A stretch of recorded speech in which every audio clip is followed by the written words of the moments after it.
In this video, I will show you the 4-step classic explainer video script writing formula. And don't take this the wrong way, it's not called classic because it's outdated or anything like that. It's actually so good that almost all great explainer videos out there use some form or variation of this formula. And if you're not aware of this or are not using the simple steps, you're just missing out on a lot of video engagement. Because there's actually a method to the madness, and if you don't follow it, most people will just stop watching your video because you're just not taking them through the correct steps of their journey. I'm Edward Stenger from the Explainer Company, and this is our YouTube series on explainer videos. If you like this type of content, you can support our channel by gently tapping the like button and subscribing or clicking the notification bell so you always get updated when we release new video marketing content. So let's get straight to it. Now, of course, script writing and copywriting in general are way more complex than this, and you're not gonna be able to become world-class after watching a 10-minute YouTube video. The point of this classic explainer video script formula is to give you an introduction and a framework that you can use to get started. Think of it as a crash course that will make your video scripts better than most videos out there. Alright, so basically, all great explainer videos can be boiled down to those 4 simple steps. Step number 1, the problem. Here's where you introduce the problem and you show that you know what the viewers are going through. Step number 2, the solution. This is where you introduce your product or service as the magic solution. Step number 3, how it works. People are not just going to blindly trust you that you can help them. You need to demonstrate how you're going to address their problem and solve it for them. And last but not least is step number 4, the call to action. Tell the viewer what to do next. Do you think you can follow that as well? Alright, let's dive a little bit deeper into each one. Step number 1, the problem. I would argue that this is probably the most important part of the video. The reason for that is that people don't usually buy something to seek pleasure, they do it to avoid pain. Because pain is the greatest motivator. It's pretty silly, but that's how it works. For example, I used to play basketball competitively, and sure, I definitely enjoyed winning, but there was one thing even stronger than that driving me to train hard.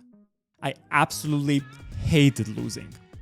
Anyway, in this part of the video, you want to introduce the problem to demonstrate empathy with the viewer's suffering. And what this does is it makes the viewer relate to the problem and say, oh, that's exactly my problem, or that's exactly what I'm going through right now. How did you know? Of course, all of this is subconscious, but this way they feel compelled to keep watching your video because now the video is about them, because they want to stop having that problem. It's simple. If you started straight away and said something like, hey, we got this WordPress plugin and it does this and that and secures your website, nobody really cares what you do straight away. Really. And let that sink in for a second. Unless there's something in it for them, people are not going to keep watching your video. If all you talk about is you, your product, your services, they're not going to relate to that. Another reason why this is so powerful is that it establishes you as an authority in the field. Why?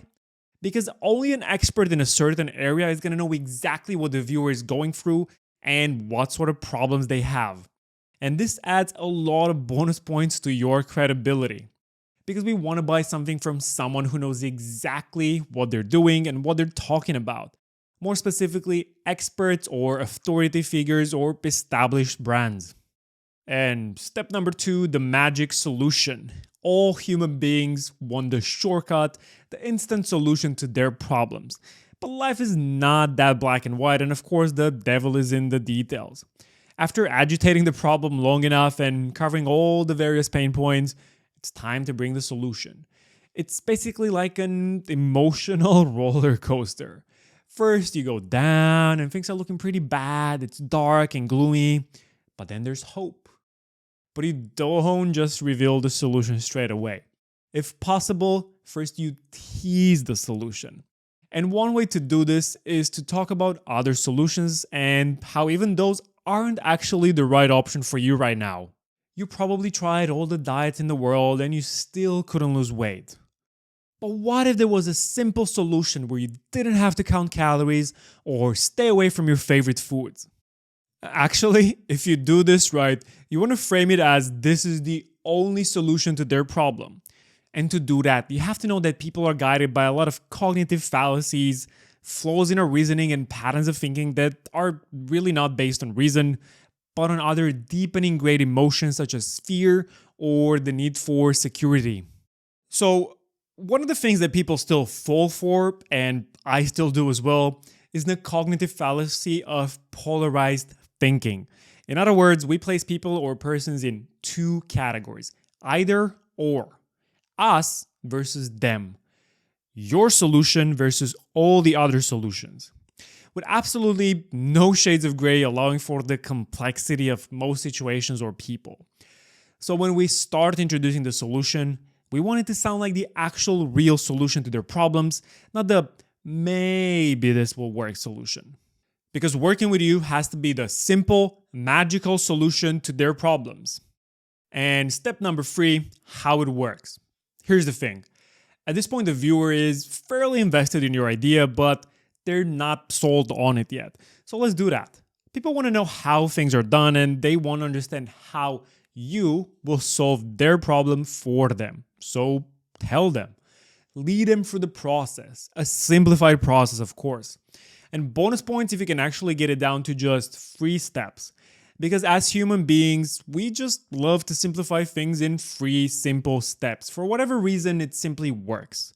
3 is a magical number. But here's the point. It doesn't matter if what you do is super complex and it actually takes 17 steps to go through what you do. Because at this point, it's just an overview. So there's no need to go into that many details. So if you do something that's super complex, just oversimplify it in 3 simple steps, such as step number 1, reach out to a specialist to see how we can improve your website. Step number 2, we'll do an in-depth SEO audit. And step number 3, we'll personally help you implement all of our findings so that you can rank number 1 on Google. Something along those lines. The how-to is intended to reaffirm the easiness that you're going to bring into their lives. So don't make it complex, make it easy. And last but not least is step number 4, super important, the call to action. When people know that you are talking to them, when you can solve their problem, that you can make it easy for them and fulfill their emotional needs, it's time to take action. But you have to understand one thing. People like to be told what to do next, especially online. You can't just expect them to act on their own and do exactly the thing that you want them to do. On that note, don't forget to click the like button to support our channel and subscribe for more awesome content in the world of video marketing. Now back to the video. A lot of people actually skip the call to action, which is very bad for their video. And you have to actually sit and think about a call to action quite a lot. Because people don't just buy a product straight away, unless it's something they really needed or were actually looking for it at that particular moment. And then explain a video is just a small piece of content, usually around 1 to 2 minutes in length, and it's very hard to get a direct sale from the explainer video. So a hard call to action such as buy now is unlikely to work, because an explainer video is there to create some awareness, build some interest for the viewer to spend more time finding out more about your product, your company, in order to reach a buying decision. Because just like closing a sale in real life, an explainer video is just the first part of the interaction. You have to build a relationship. If you invite a girl out on a date, it's a little bit awkward if you ask her to marry you after 5 minutes. When you invite them to schedule a free demo, read more on your website, download a white paper, or start a free trial, they will trust you more. Because you're not instantly trying to sell them, you're just providing value. Alright, I hope you found this video useful. It's a very good foundation for your next explainer video script, and it's a classic formula that you simply cannot go wrong with. And here's our call to action for the end of this YouTube video. Actually, 2 things, depending on where you want to go next. If you want to find out more about explainers, check out our entire series here on YouTube for free, where we go even deeper and cover everything related to explainer videos.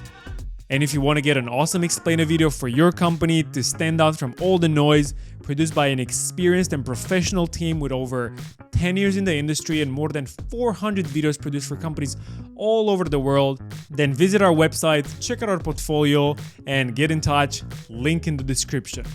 I'm Edward Stinga, founder of the Explainer Company, and until next time, stay creative.